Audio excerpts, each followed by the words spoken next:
en este caso, que dice: haz lo que digo, no lo que hago. Cualquier persona de estas, grandes ejecutivos, personas que chasqueando los dedos pueden mover 25.000 millones de dólares, etcétera, etcétera, pueden decir que hay que invertir en medio ambiente, etcétera, etcétera, etcétera, pero por otra parte también dirán que una hora suya vale pues lo que no está escrito. Entonces, un desplazamiento que pueden hacer en 3 horas, ¿por qué hacerlo en 6? ¿Por qué le otorgas tanta importancia o quieres subrayar el lema de esta edición del Foro Económico Mundial de Davos? Eso de cooperación en un mundo fragmentado. Sí, habitualmente las reuniones de Davos, habitualmente no, todas tienen un lema, pero habitualmente el lema indica mucho. O sea, yo creo que es siempre, quien piensa en el lema lo piensa muy bien. A ver, en el lema de esta edición se da por hecho que el mundo está fragmentado. Dirás, bueno, hombre, esto ya lo sabíamos, que hay naciones y áreas económicas, pero resulta que estamos entrando, según unos, en una nueva guerra fría, fundamentalmente económica, según otros, en una desglobalización. Precisamente un informe que hace horas ha publicado McKinsey habla de que se tiene que redefinir la globalización y no ir a un desacople, sino ir a una colaboración. Es decir, hay peligro de entrar en una, y Estados Unidos yo creo que está marcando la pauta, entrar en un cerramiento, en un proteccionismo defensivo, porque evidentemente vienen curvas. Y entonces, en el lema de Davos eso ya está implícito, el mundo está fraccionado, dividido, y vamos a ver si colaboramos, podemos cooperar en este escenario. Pero no queda otro remedio, ¿no? En principio, quiero decir. No, evidentemente no. O sea, en el siglo XVIII, en el XIX ya, cuidado, pero en el siglo XVIII sí que un país podía decir que es, que iba a su bola. Yo soy autosuficiente y tal, ¿no? En el siglo XIX ya no, y ahora ya es, imposible, ¿no? O sea, simplemente un dato simplemente. El 90% de las tierras raras que se están en el planeta hoy, mañana no sé, pero hoy se producen en China. Entonces, pues ya me dirás. Explica a los oyentes esto de las tierras raras, Santiago. Explica a los oyentes esto de las tierras raras, que alguna vez lo hemos comentado, pero está bien. Las tierras raras son una serie de elementos que están al final de la tabla periódica, el tantalio y el neobio y una serie de elementos que son absolutamente imprescindibles. Bueno, pues para una serie de cosas como son los móviles, las baterías de automóvil, en fin, etcétera, etcétera. Entonces, claro, o sea, la tecnología ha avanzado, esto es un pez que se muerde la cola, ¿no? O un círculo virtuoso en este caso. La tecnología ha avanzado porque se ha colaborado, y de esta colaboración se ha llegado a un mayor crecimiento que ha necesitado más tecnología, que ha sido posible por bla, bla, bla. ¿Me explico? Sí, perfectamente. Claro, sí. Cortar este círculo significaría retroceder un siglo. Además, cuando con estas medidas que has comentado del proteccionismo USA, la Unión Europea responde con otras medidas del mismo estilo, es decir, protegiendo a los países europeos. Y yo, yendo a lo de Davos, se llama Foro Económico Mundial, porque desde luego la modestia no es la especialidad de esta reunión, ¿no? En este Foro Económico Mundial, mi pregunta es muy simple y es de partida, ¿no? ¿Hay que ir a Davos? ¿Hay éxitos de Davos previos que justifiquen la asistencia a este foro? Bueno, a ver, yo nunca he estado en Davos, pero he hablado con personas que sí han estado en Davos. O sea, en Davos en realidad hay 2 Davos. El Davos que sale en las fotos y en los vídeos, donde sale el vicepresidente chino ayer, en fin, en la sala general, la Asamblea General de Davos. Este es un Davos, este es el Davos que sabemos. Pero luego, insisto, personas que han estado en Davos me han comentado que hay otro Davos, del que no hay fotos ni vídeos, que son cenas de 6-7 personas acordadas con el presidente de tal banco, o una reunión a 7 u 8 con 2 presidentes o 2 consejeros delegados de 2 megacompañías petrolíferas. Este es el otro Davos. Entonces, el primer Davos, yo personalmente creo que se podría prescindir de él, porque, bueno, a ver, es carísimo, también genera PIB en Suiza, eso es verdad, pero bueno, es carísimo, tenemos los aviones estos que hemos hablado antes. El otro Davos, ese Davos de lo que no se habla, yo creo que sigue existiendo por un tema de seguridad, porque, a ver, si tú y yo queremos hablar y nos encerramos en una habitación, la blindamos con plomo y seguro que nadie nos oye, ¿me explico? Ya. Un poco yo creo que es que por eso sigue existiendo Davos. Oye, una última referencia a Davos y relacionado con esto de la cooperación que subrayabas. Esa carta que han enviado, creo que son 200 multimillonarios, actores, empresarios, tal, no sé qué, a los responsables de Davos pidiendo a los gobiernos, a los respectivos, pagar más impuestos. ¿Esto lo metemos también en el saco de la cooperación? Bueno, a ver, esto hay un tema recurrente. Ya hace años que hay una serie de personas, siempre no son las mismas. No. Warren Buffett fue uno de los que empezó en los 80 a finales de los 80 con esta historia. O sea, ricos que quieren pagar más impuestos. Sí. Claro. Hablamos sobre todo de personas físicas, no tanto de empresas. Hablamos sobre todo de personas físicas. Sí, yo he visto que hay un actor, por ejemplo, Mark Ruffalo, es uno de los que firma. Sí, o sea, es decir, por eso insisto que sobre todo hablamos de personas físicas. En esta lista veremos pocas compañías. Bueno, aquí hay un conjunto de cosas, ¿no? O sea, por un lado hay un tema de imagen, evidentemente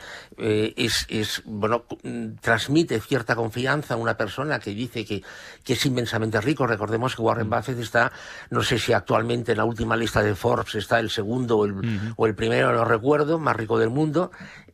Con lo cual esto evidentemente transmite una imagen. En segundo lugar, claro, es que pensad que alguien que tiene en el bolsillo 180.000 millones de dólares, o sea, que gaste lo que gaste, es imposible que, aunque viva un siglo, se pueda gastar todo ese dinero. Claro, es que te invita o te lleva a decir, no, es que yo quiero pagar un poco más. O sea, ¿me explico? Sí. Y luego, por otro lado, se está creando una cultura, y sobre todo en Estados Unidos, de que las oportunidades, la posibilidad de oportunidades está disminuyendo. Entonces, ser rico, es decir, Estados Unidos era un país que en el País de Negocios de esta semana hacen una entrevista a uno de los herederos de la empresa Mayer de carnes, y dice que Estados Unidos es un país que tolera bastante bien la desigualdad, porque siempre ha habido una capacidad de generar oportunidades muy importante, ¿no? Y la persona emprendedora que se esforzaba, etcétera, pues podía escalar socialmente. Bien, esta sensación está desapareciendo en Estados Unidos, y esto es muy peligroso. Y muy peligroso, sobre todo en una sociedad como la americana, ¿no? Entonces, el pagar impuestos a estos niveles, sobre todo, está adquiriendo una buena imagen. Bueno, Matías, ¿qué ibas a decir? No, yo te quería decir, Buffett, lo que mencionaba Santiago, es aquella famosa escena que le pregunta a su secretaria, oye, ¿cuántos impuestos pagas? Y resulta que la secretaria de Buffett pagaba más impuestos en porcentaje que el propio Buffett. Es ahora mismo, por cierto, el 5 del mundo, porque están por encima el Arnold del LVMH y Elon Musk, no lo olvidemos, el inevitable. Yo te quería preguntar una cosa, al margen de esta cuestión de imagen, de que evidentemente ahora siendo muy millonario, pues das muy buena impresión diciendo que quieres pagar más impuestos, puede haber también un instinto de supervivencia, es decir, en la palabra esta horrorosa que todos pronunciamos, ¿es sostenible un mundo, un planeta con esta diferencia entre los ricos y pobres que existe actualmente? Bueno, hay un dato, perdona Santiago, antes de responder, hay un dato que queríamos comentar también esa tarde, que el 1% más rico de la población mundial, el 1% más rico, se embolsa 2/3 partes de la riqueza generada desde 2020. Que esto, si nos paramos un momento a pensar la brutalidad de la cifra, en fin, bueno, es que entronca directamente con esto que estás comentando. Bueno, Carlas, permíteme que este dato que tú has dado lo traduzca, o sea, o lo simplifique más. Por cada dólar que gana el 90% de la población, el 10% más rico o el 1% más rico se embolsa 1.700 millones. Es que... ¿Vale? Sí, estos son datos de Oxfam de hace 2 días, en un informe que publicó hace 2 días. A ver, el gran problema... O sea, el planeta se enfrenta a dos situaciones, que de hecho es la misma, a un escenario con dos niveles, o llamadlo como queráis, ¿no? Por un lado, la desigualdad, a no ser que de forma voluntaria quiera reducirse, es decir, que haya un consenso mundial en la ONU o no sé dónde, que diga, vamos a reducir la desigualdad. Y bueno, se tomen medidas de política económica para reducirla. Si no se hace, la desigualdad va a seguir aumentando. Y todos los estudios que al respecto se han hecho plantean que en un escenario en el 2050-2060 en el que la desigualdad es mucho mayor que la actual. En todos los países, España, Israel, Suecia, México, en todos, absolutamente en todos. Bien, ese es un escenario. El otro escenario es que, y digo desgraciadamente, aunque el señor Buffett y los 10 primeros de esa lista de los más ricos, o los 50 de esa lista de los más ricos, paguen el triple de impuestos que pagan ahora, la desigualdad no se va a reducir. Para nada. Se hizo un estudio, me parece que fue el Banco Mundial, pero no lo juraría, hará unos 10 años, en el cual era un estudio absurdo, absurdo me refiero porque las conclusiones eran de ciencia ficción, que si todo el dinero del mundo, toda la riqueza del mundo se metiera en un saco y a todos los habitantes se dividiera ese saco entre todos los habitantes del planeta y se repartiera equitativamente, lo que resultaría sería algo semejante a la clase media mexicana. Pero quizá ese es el nivel del mundo, Santiago. Es decir, quizá ese es el nivel del planeta, debería ser ese, cuando estamos hablando de reducir el consumo, reducir el nivel de vida que llevamos. Sí, pero es muy fuerte esto, O sea, es decir, esto lo que nos pone de manifiesto es que la desigualdad, o sea, la clase media mexicana, en fin, todos sabemos cuál es la renta media mexicana, es decir, y cómo vive la familia media mexicana.